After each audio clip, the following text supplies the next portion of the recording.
Hello hello দায়া, কে রে মারা? চিনতে পারছো না নাকি?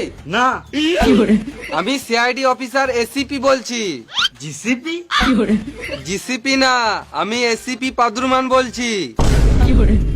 সরি স্যার, সরি আপনার নাম্বার ডিলিট করে দিয়েছি, ওই জন্য বুঝতে পারি নাই। আমার নাম্বারটা ডিলিট করেছে কেন? সিআইডি তো বাজার শেষ, আপনি তো আর কাজও দিচ্ছেন না, আপনার নাম্বারটা রেখে কি বাল ছিঁড়বো? বেশ বেশ, আমার নাম্বারটা সেভ করে লাও। আমি নাম্বার তো সেভ করে নেবো, কিন্তু আপনি কি গান মারতে ফোন করেছেন সেটা তো আগে বলুন। একটা কাজ পেয়েছি। আমার এখন আপনার বাল ছাল কথা শোনার মতো টাইম নাই।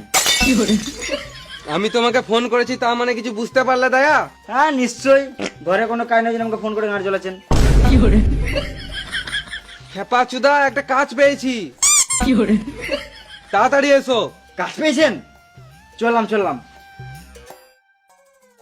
এবারে অভিজিৎকে ফোনটা করি।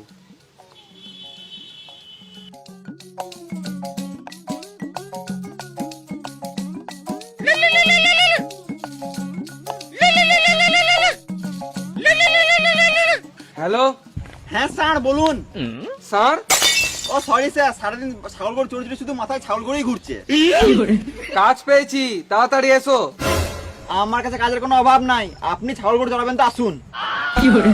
সালাম মামুনি, তোমার সঙ্গে ইয়ার কি করছি না, কাজের কথা বলছি। তো আমি কি বাল বলছি নাকি? বেশি গাঁড় জ্বলিও না, তাড়াতাড়ি এসো। হ্যাঁ স্যার চললাম। হুম, হ্যালো স্যার স্যার, হ্যাঁ হ্যাঁ বলো। খাবেন বুন্দে? হ্যাঁ নিশ্চয়ই। তাহলে বাটিল নিয়ে চলে আসুন ছাগলের পুন্দে। আর তুমি খাবে নাকি ল্যাংচা?